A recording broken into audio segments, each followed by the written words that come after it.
In this episode of Soul Nectar Show, we replay excerpts from the second wave celebration held on July 27th, 2022, with our guest Lisa Barnett, who is the founder of Akashic Knowing School of Wisdom, where she's taught thousands of students worldwide to access their own personal Akashic records. Lisa helps us to hear messages from the Akashic Records keepers during this broadcast. Exciting news as well for the second wave. And we also hear from Sophia Wise One, who is the host of Medicine Caller and Vagina Talks, many different podcast speakers, singer, mentor, transformational storyteller, and boy, she blows our mind in this show, telling us about realization she's had about time and manifestation. Join us to hear the last and final aspect of the second wave celebration. Soul Nectar Show, the Soul Nectar Show. You're invited, delighted to discover who you are. Anything is possible if you believe. So join us on this beautiful journey. Soul Nectar Show, Soul Nectar Show.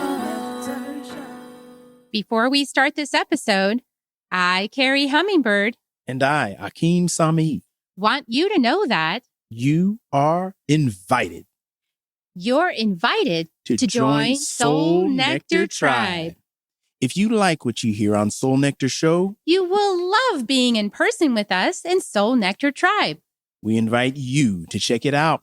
First 30 days is free. Right now, go to carriehummingbird.com, KERRI, hummingbird.com/membership and sign up. We'll see you at our next tribe gathering.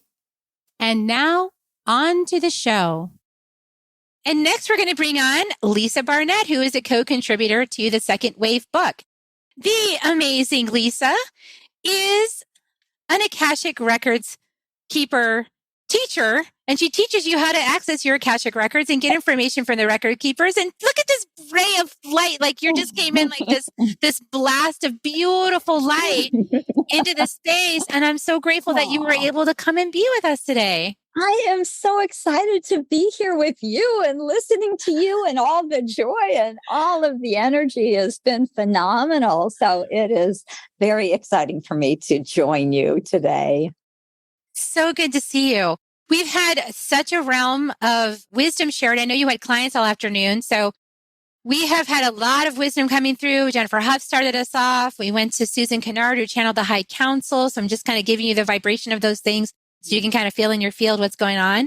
And it's been a beautiful afternoon of really moving up and down the entire spectrum from like the High Council all the way down into the roots of the earth. We had a beautiful meditative drum journey from Rainbow Raja, brought us into the elders of the land. And so we come back now into this moment with you, sister. You know, we just visited Mount Shasta with Tracy, and we come back to you and we say, okay, so bring us, I'm getting chills on my body right now. I'm just like, it's a beautiful moment. We are in the second wave. And when I invited you years ago, I said, Lisa, this book is coming through me. You were an instant yes to contribute. Yes. And I'm just like so excited and just really the 3 years. I know, without the traditional methods. Yes. Usually people have to pay for advertising and things. So I'm just going to show this in case somebody's joining late. If you guys are joining late, we're talking about the second wave book. But more than that, we're talking about the actual second wave, which is what's going on right now on the planet. And so I'm bringing Lisa in because Lisa has beautiful gifts around the Akashic Records and the records keepers.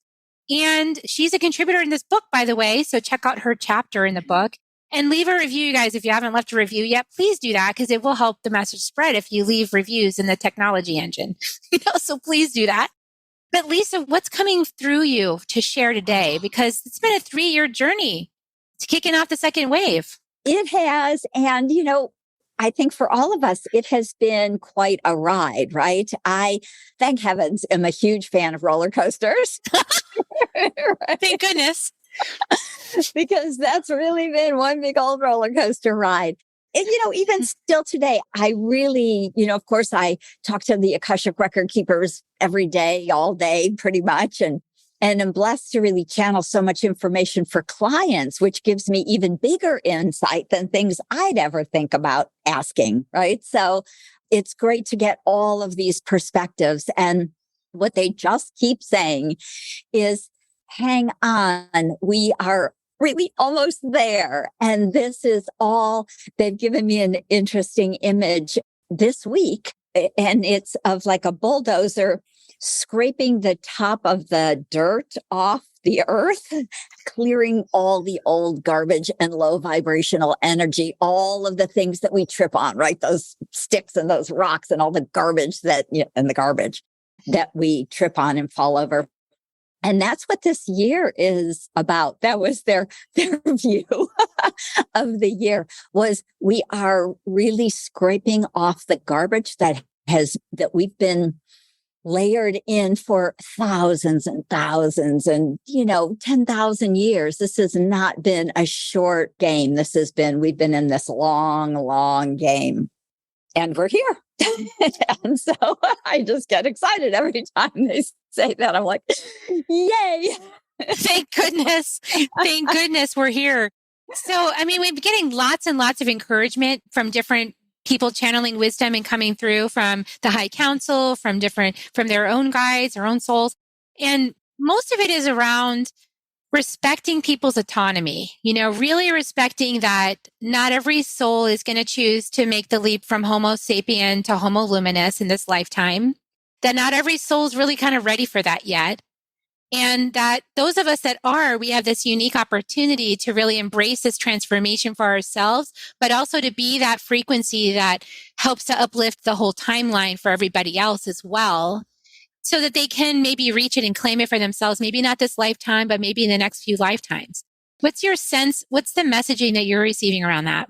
Well, really very, very similar. So it has been so interesting, especially because many of us have been on this for a lifetime, right? I'm like, always think, wow, it has been a interesting journey this life. And they laugh at me, and the record keepers, kind of joke about the fact that this is my 1,000th life. And I know the record keeper said to me many years ago, like kind of when they wanted me to start a school, and they say, most humans live 400, 600, even 800 lifetimes. And so relatively recently, they were like, yeah, but you've been here 1,000 times. You said, was I slow?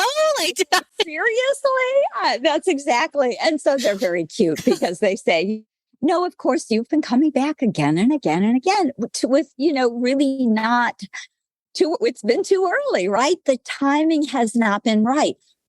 We literally had to wait for this energetic alignment, this new yuga, this, age of Aquarius. And so we've tried again and again, and we've done our work, and we've raised the energy, and we have helped and supported all the way along. But this is the time that I really do hear that many, many, many souls will choose to leave because it's too hard. It's something we've never, ever, ever done. To go carbon-based right into really luminous energy-based beings. Don't ask me how to do it. We're still letting that come through. Right? Exactly. No one's ever done it before. They always remind us no one's done it. So you guys are so brave, and it's so phenomenal. But I also do know that many will choose to leave, and many will help from the other side. And it's going to be, really a huge variety. I think we've already seen, even just this week, Earth changes. And as Gaia herself is awakening, we're feeling that energy, and we're seeing some of what those shifts are creating. And so I don't think it's going to be easy. I try and live in my little bubble. And I believe that when we stay right in alignment to our soul's plan and path, when we hold this energy of love and compassion, it's beautiful and perfect. And I think this, us, the first and second wavers, are really here to hold this energy so profoundly. It is such a blessing and a gift to be part of these first waves. And the record keepers really want everyone to take heart and just hold that light every single day.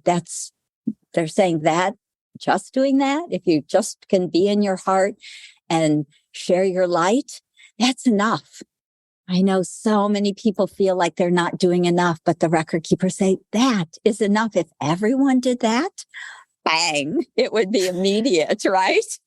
Yeah, I can receive that now because I feel like I'm coming to the conclusion of the time when I was, as a right angle cross of service, really doing deep work for the planet, so I had to go into all the shadows and explore it within myself, because I explore it within myself to heal it for the collective, right? And so that deep work, the Love is Fierce book, Healing the Mother Wounds, oh my goodness, IBS for 3 years. I'm just saying, but I love you guys, so I did it anyway. They asked me to do it, I did it. And those of you who resonate with what I just said, like, gosh, I feel like that's me. My whole life has been in the trenches, like in the deep, difficult, painful stuff for my ancestry and for the planet. It's like, yes, I see you. You're my second wave people. I got your back. I know that's you. Thank you. And what I'm hearing being said from what you're saying from the records keepers is that we're kind of coming to the end of the time where we need to be doing that. Please, if you have a good message around that, actually just tell me the truth. Whatever they're saying about that, I would love to hear, because I'm open to whatever the answer is. I would definitely love to say, like, next year, we're like walking in the new earth and walking in the light and the glory. I'm not thinking it's that quick. Of course, they always say, we've never done it before. Humanity has not awoken and transformed a body before. So I get a lot of energy around patience. That's why they gave me the gene key of patience. Process, right? But I just believe that come really next year, we, the first, second, third wavers even, right, are really going to feel it. We're going to shift into the alignment because we're creating the new earth. So we will be landing there ourselves. That's right? a yes. Yeah. So I think we will, still be doing plenty of work to bring everybody with us. But I totally believe, and it's not every day, but certainly lots of days and weeks and moments of just clearly knowing, oh my God, this is what it is. This is so juicy and so glorious. And people just like show up out of nowhere, just like this day, right? Yeah. And that is, to me, that's the new earth. That is the alignment. That is the energy and collective, vibration of all of us being magnetized together to be with you, to celebrate you and the book and everything everyone is doing. Yeah, we're celebrating the whole second wave right now. I mean, I really feel like that book got launched because the second wave needed something third dimensional to guide, because 3 years ago, it was a different story, right? It was really intense. And then we headed into COVID. And so I believe that this book channeled through because the second wave people, we all needed guidance in a third dimensional way because we didn't still have such clear access. That has actually helped us to open up that clear access so that we can be working together in the etheric realms seamlessly at the higher dimensions, and then bringing all of that down right here for like an instant event like today. So exciting. And I know that is what we're going to see, 100-fold next year, because that is us really bringing our work, our information, wisdom, light, love out to the world in a bigger way so that it reaches even further. And so I'm excited. I'm kind of like, there's moments where it's very, very sad and we lose great loved ones and things don't feel so easy or smooth. But, after being pretty conscious for the last 60 years, I decided to stick around. Thank you. I know it's here. I just know it, right? So the record keepers are just, supporting us and loving us. And of course, that's always been my plan, my purpose to share the Akashic wisdom. And I want to teach everyone in the world how to access their own Akashic records so that everyone has divine guidance with ease every day.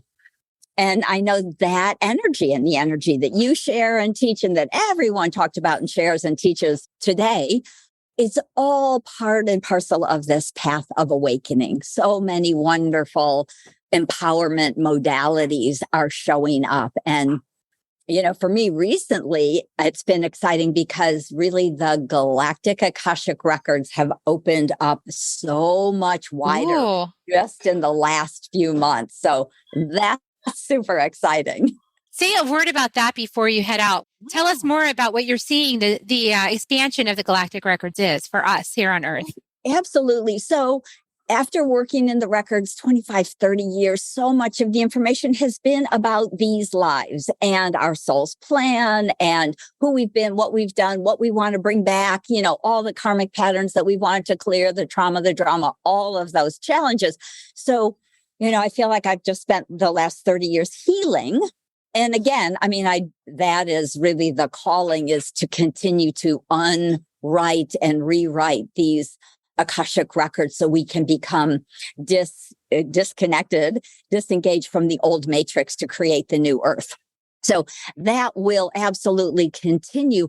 But what I'm also seeing is interesting healing in the 6th, 7th, 8th, 9th dimensions in people's past lives. Some of these really distant past lives where we can go in and clear some of the old energies and reclaim some of the gifts.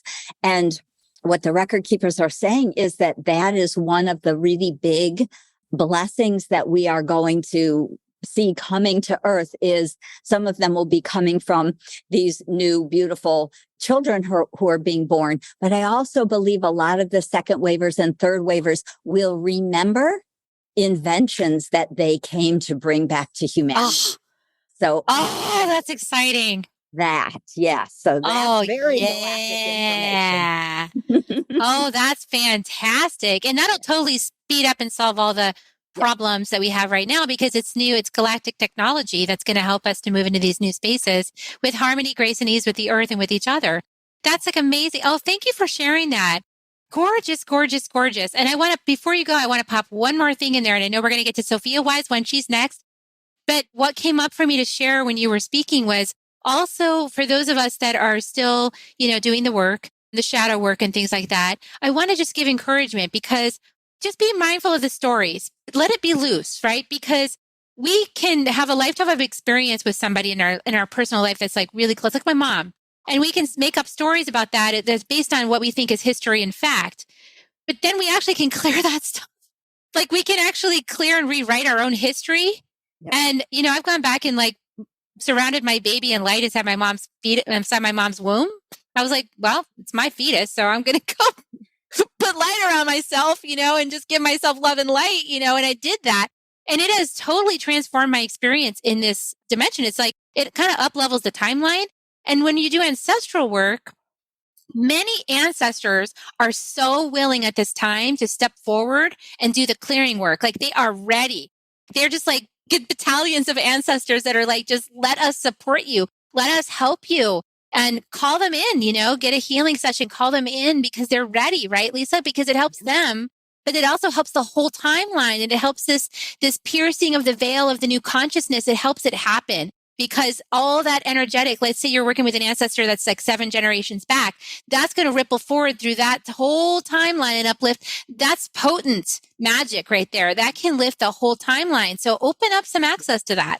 Yes, it is phenomenal. And that has been such a gift to see. So, I just love to do Facebook Lives and do group healings and do all sorts of shows and whatever, do group healings.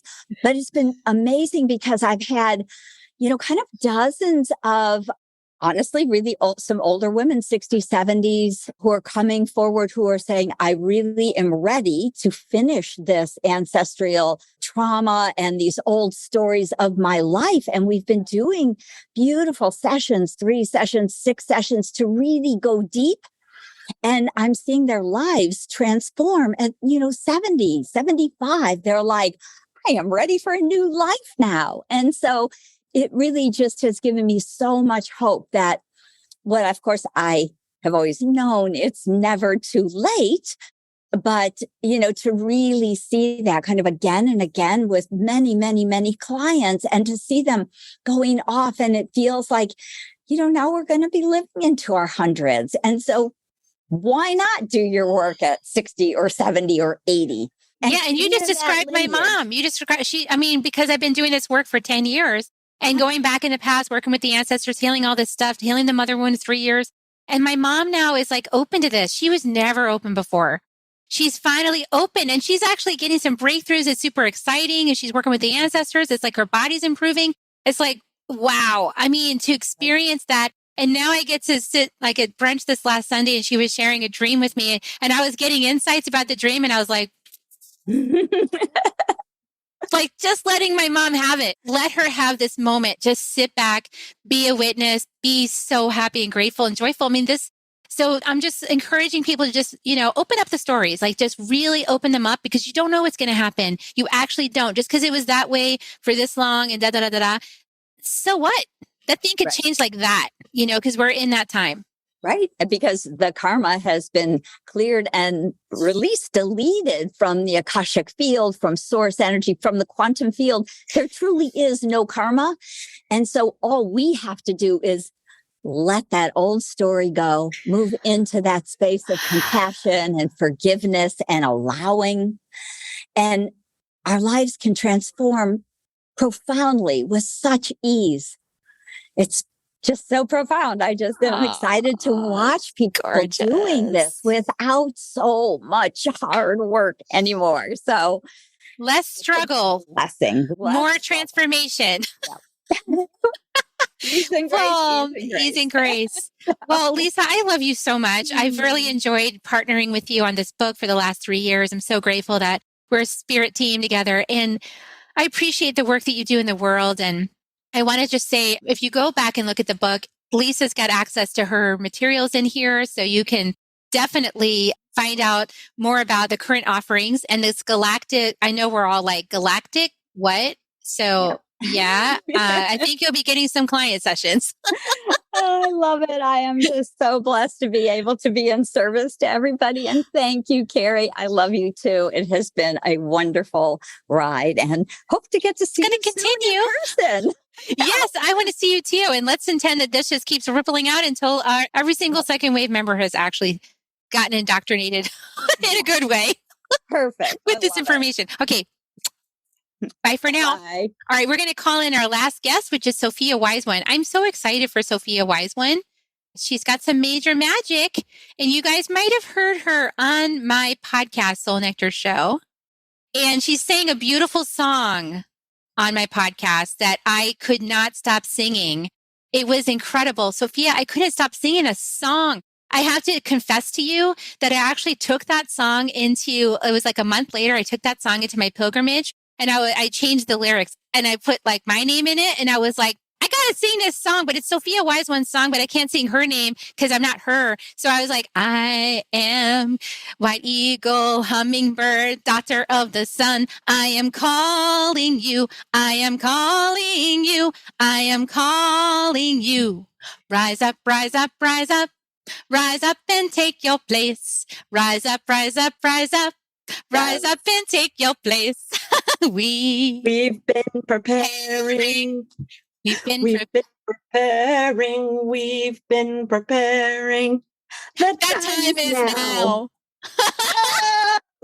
Yes. I love it. I love you. That is so good. Yes. Yes. Yes. I'm yelling. I don't know how it sounds, but I am. Yes. Yes. Yes.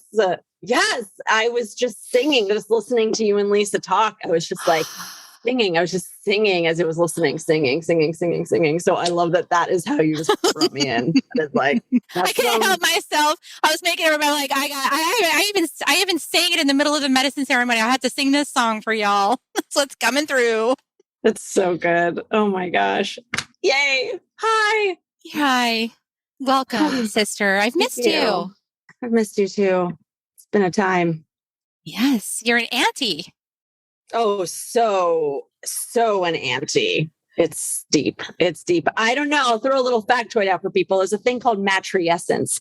And they call it matriescence. It was named matriescence by this researcher because it's so similar to adolescence, which is that when you become a primary caregiver, you literally have this hormonal shift. It's a permanent, long-term hormonal shift. And because I was so close, I just am so deeply grateful to both my sister and my brother and their partners for how deeply they let me into each of their homes. This home that I'm in right now, that big stuffy, that's one of she just climbs everything. So let me into the homes and like really come in. And I watched and felt the matriescence happen in my body, even without becoming like a single, a primary caregiver in that way and I had this massive feeling of like, oh, we're all supposed to go through this, whether or not we are a parent.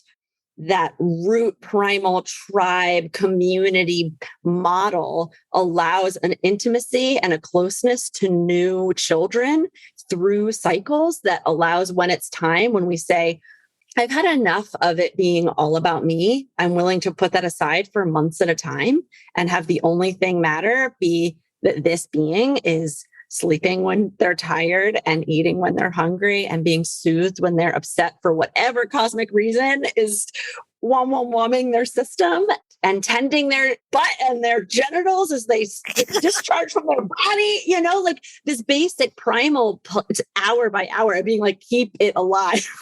Keep this baby alive. Yeah. Don't drop it. It's just like, help this baby integrate with his soul sooner than most. Yes, exactly. Yeah. Exactly. And it changed me in this way that I am so humbled and so grateful. I feel so whole in it. And I have this wild life where when I'm here, I'm just like, whoosh, like deep in babyland. And then I'm like, I love you. And then I hit the road and then I'm this like wandering spider witch. The benefit of being an aunt. Yes, exactly. So in that way, as a year and a half later has gone, the vows get deeper and deeper to the parents who are here day in and day out, all of them, all of you. Nothing but humility and gratitude for your service to the planet and to the people and to the bodies. There's nothing about it that is not personal. It's also this other person or many people if you have multiple children. Yeah, we're changing how we're bringing humans into the world through this. What you're describing is changing how we bring humans in and hopefully bringing them in with more love, more support, more understanding, more compassion, more witnessing, and guiding them along their journey, maybe hopefully a lot more lovingly than maybe all of us have experienced up until now, because we are lifting human consciousness. And so it has been a process. This is a huge baton race. How many ancestors have been in this baton race? Like eons. So It's real. You have the next 10 minutes, in the cosmic clock. In the cosmic clock, exactly. Go as far as you can go. We'll pick it up wherever you are. Yeah, you're like barely getting started. It's over. So we're switching out of that model. That's the trap by time model, right? And so as we've now brought it to the place where we can master time, we have a different experience. Yes. Yeah. Time. Yeah, funny thing. It's a funny thing. What is time? Space. Yeah, it's a fascinating thing. It's been really interesting. So I don't know if we talked about my spider initiation when we were on Soul Nectar or not, but the quantum, I had a spider initiation, hence one of my many names is Spider Queen. And one of the major integrations or actualizations or realizations that have been coming through me as it's been digesting, right, has been this quantum web. And one of the things that I keep saying, and I'm like, take this as literal or as metaphorical as you can. This is what's been shown to me, is to like understand that like in the quantum field, there's no time space, right? There's like an occurrence, that it's an occurrence, and that it pulls out an occurrence into form. And when it does that, it makes the strand, it creates a time space bend, right? But in the quantum field, it's a singular occurrence that then takes this time, be that 30 seconds or 30 million years, right? It's this whoosh, this thread that comes out. And that thread, all of these occurrences in the quantum field come down and weave this tapestry of reality that we're navigating. And so it gets really trippy when we, instead of just working with the tendrils of the tapestry, the threads, when we go into the quantum field of occurrence, my friend said, what is it? An evolution inside the quantum field, since there's no time space. And I was like, oh, that's called a spark angle. I was like, I'll just make that up right now. I don't know what that's called, but I call it a spark angle. Okay. Yeah, that's what it's called. A spark angle. It's like an occurrence goes from what it was into a different form. And then that means that this thread just is different. It's just different. And so this trippy experience that we're having right now, I just experienced it with my mother in the car. We drove to the beach today and we're driving, and somewhere in Jersey, it's a beautiful thing. It's like a phrase in our family. It's like, because I spent years somewhere in Jersey. Somewhere in Jersey is both a state of mind as well as a physical location. When you're like, I'm coming from Massachusetts on my way to Philadelphia. Where are you? Somewhere in Jersey. Just like coming through. And she had this moment where she goes, are we in my car? And I had this moment and I was like, I felt that. Like whatever you're talking about right now, I also just felt like, where are we? Who are we? Am I in a vehicle? Whose vehicle is this? Like this moment. And I was like, it's portals, it's new moon, it's second wave celebration time. It was like portals on portals on portals, those sensations of those just like, and okay. And now it's this version. Yes, currently we are still in a vehicle that has your name on the deed. Okay. What basic time was that? Because was that like a few hours ago? Yeah. Like before this. So that's when I opened the sacred space around the entire event, and everybody who would be participating as speakers and everybody would be watching it. I opened like a sacred portal space dimension around it from the fifth dimension. So yeah, it's probably you're perceptive enough to experience that as a reality. Yeah. I mean, for me, what really brought home that sensitivity, that visceral, real sensitivity was not an equinox, not a solstice, not an eclipse, big eclipse that happened a couple of years ago. And I was inside while it was happening and I was doing work, and I'd stop and kind of be intentional about it. And I was doing work. And then I literally almost fell out of my chair. I was like, whoosh. And I was like, what just happened? And then I was like, let me check the time. And I looked and I was like, that was the eclipse. Like that was it. I was like, what just happened? And I was like, it's just happening, like the skeptic in me that also is just like, is that really true? That's fine. Who cares? I'm having a good time. But it was the same time. I mean, so you're definitely, and we do have a new moon tomorrow. So we are in the new. So the energetics of this event being timed for this day, which by the way, I also retroactively realized things, right? Like, why did my soul tell me to publish the book on July 27th, 2019? Why July 27th? I had no idea why that date. What's the big deal about that? I don't know why I'm publishing it there. Well, that's because 3 years later, it's going to be July 27th and we're going to have this.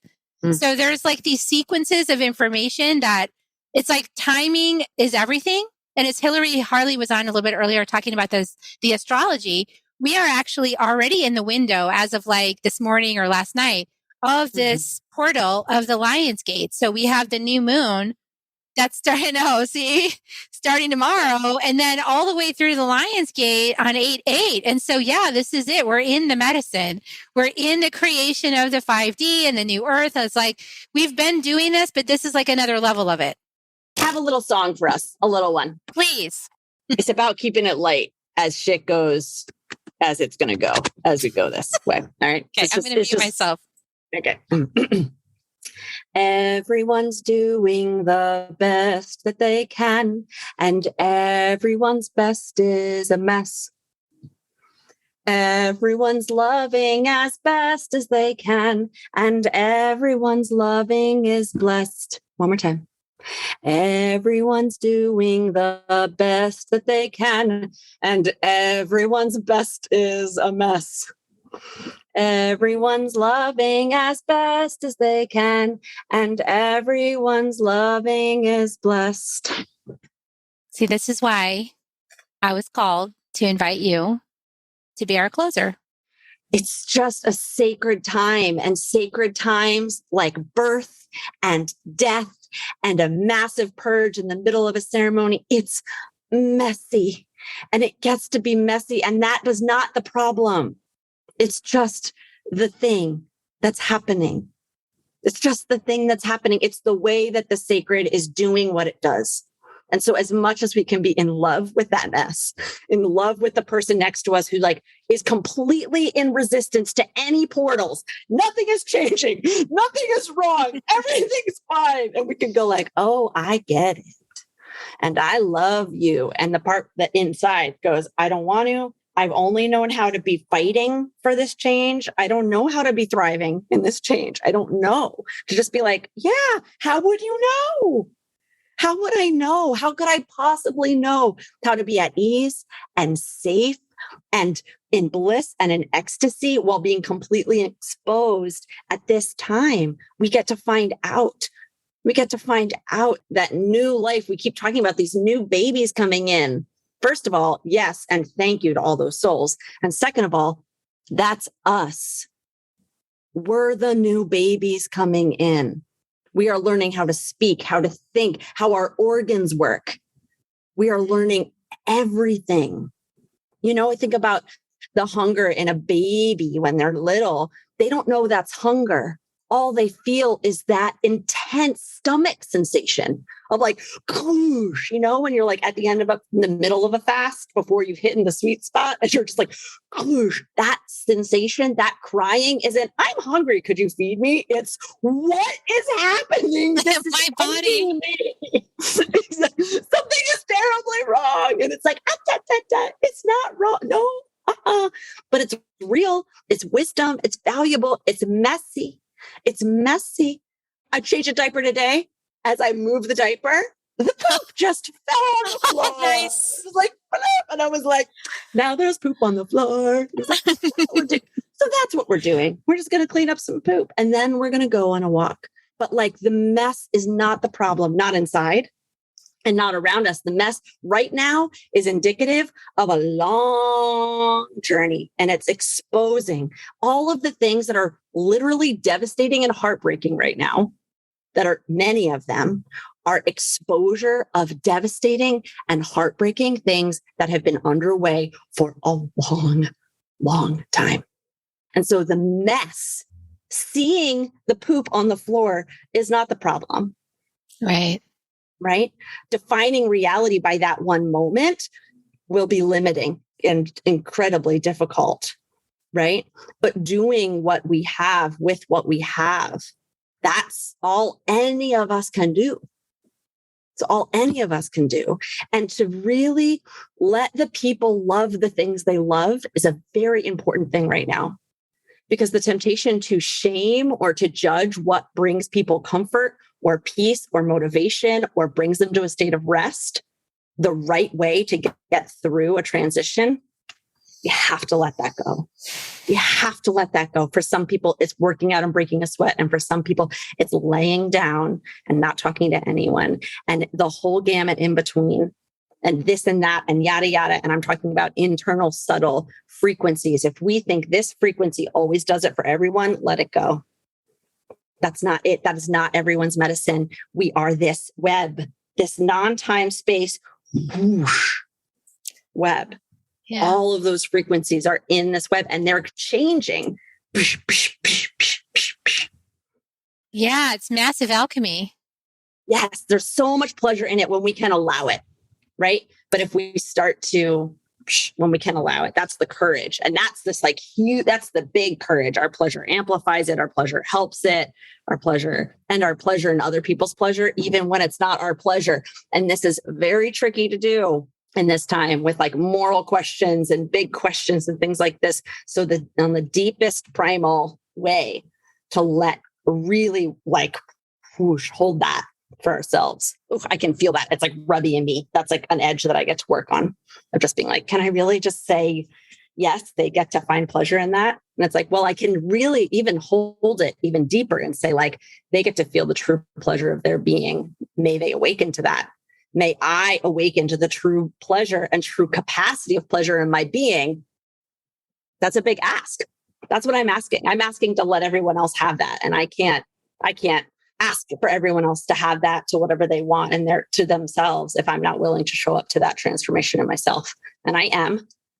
That is, oh my gosh, that's so beautiful. That gift that what you've just energetically portrayed for us and visually is what we're in right now. Listen, when we've been around the block a few times, like 1,000 or something in lifetimes, we can get a little judgmental about people that have only been around the block about 10 times. Yep. Because we're looking at them like, why are you doing that? Mm-hmm. Don't you already know that that's not? No, they don't. Mm-mm. That's the hardest part. So what's the answer? To respect them. See, that's our work. You just really painted the old soul curriculum right now. That's our job. That's our work. And it is next level and we are babies in it. Because if we weren't babies in that, we'd be already up in the fifth dimension as light beings helping everybody else. So we're doing our work. So I think that's that grace and the compassion. And this is something that one of my teachers has shared with me is George and Tracy, as they say, assume people are doing their best.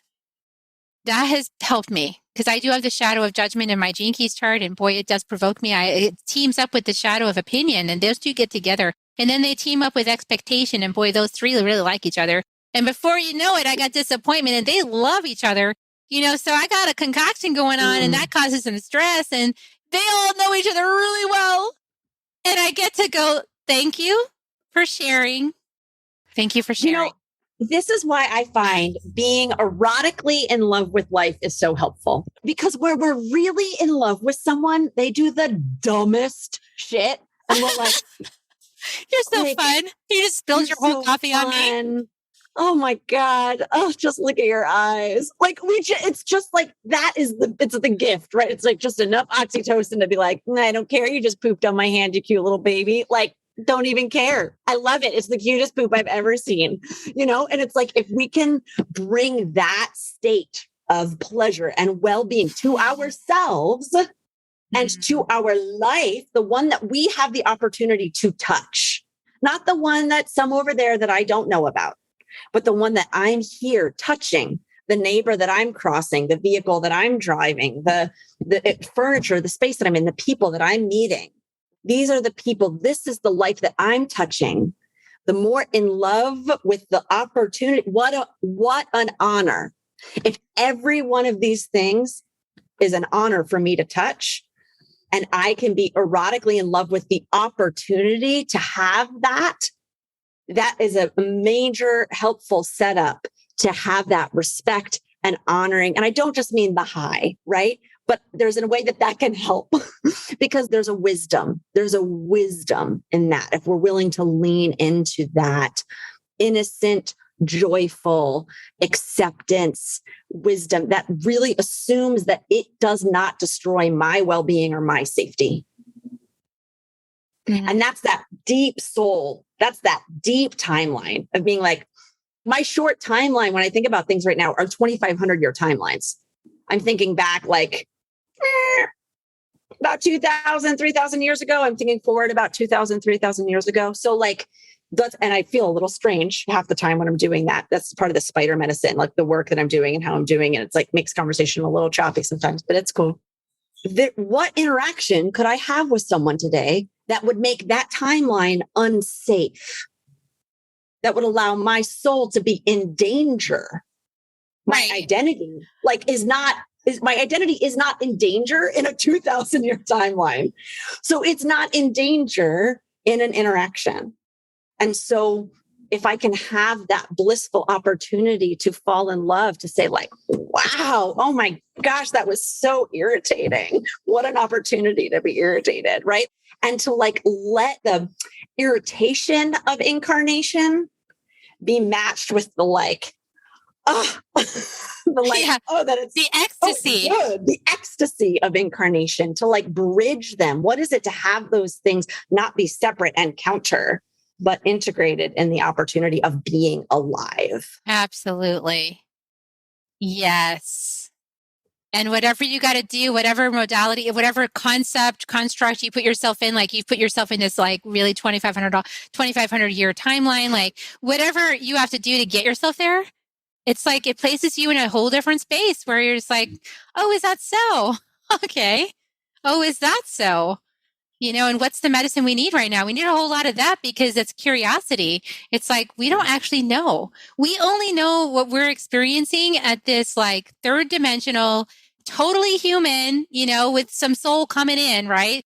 But like, we mostly human with some soul. We're just trying to see, well, we have like mud covering our eyes and we're just like, can I just get the mud off my eyes? Because I can't like see quite clearly enough. And so we have to know that that's actually what's going on, and that we're lifting to a place where there's total clarity. Yeah. So it's going to take a little bit to get there. And that galactic clarity, that galactic connection, that like whoosh, expanded, integrated. I'm going to say that again, expanded, integrated, not as counter, not as separate, as a hyphenated, expanded, integrated state, right? That as well as deepening and rising, like it's all the same. Yeah, right. That's part of that breaking the notion of linear, right? Of just being like, yes, we're bouging, right? What's the word? Whooshing right now. There you go. Yeah. That one. Fantastic. Well, my gosh, that was a huge download and really gorgeous way to conclude our celebration today. Oh my gosh, thank you so much, Sophia Wise One. I appreciate your magic and your medicine, and let's connect because we got more magic to make. We're just getting started, Just getting going around here, people. Just getting going. Just getting started. Oh my gosh. Blessings on everyone. Carrie, on your book and all the collaborators, all the work, all the weaving, all the believing, all the surrender. Just like that's that. I just want to just really like bless this moment, this occurrence, this calling forth that you've done today and the invitation. And you have just continued to choose to be who you are. Stripping it off. Just stripping it off for yourself and courageously for all of those kind of willing to sit and to witness it. And it's big medicine. And I thank you and I bless you. And it's been a pleasure to be here. And anyone who's listening, thank you. It's been a pleasure to mix and brew and be together. Beautiful. This has been Sophia Wise One. Now you know why I love her dearly. Fantastic, beautiful medicine. Thank you so much, sister. You're welcome. Talk to you soon. Thank you. I hope that you've enjoyed the entire series of the Second Wave celebration from July 27, 2022. And I hope this inspires you to get your own copy of the Second Wave book, The Second Wave, Transcending the Human Drama by Carrie Hummingbird and White Eagle. That's available on Amazon. And if you have read this book, please leave a review. It helps us to get the word out. We so appreciate you. And if you haven't listened to the other parts of the Second Wave celebration, you can find them on the channel now. Blessings to you. Have a great week. If you found even one gold nugget in this episode of Soul Nectar Show, will you do us a favor? Will you subscribe, like, and share this episode? Maybe even write a comment and let us know what you thought about it. We really, really want to engage with you at a much deeper level. Let's be part of community together. Have a great week, everyone.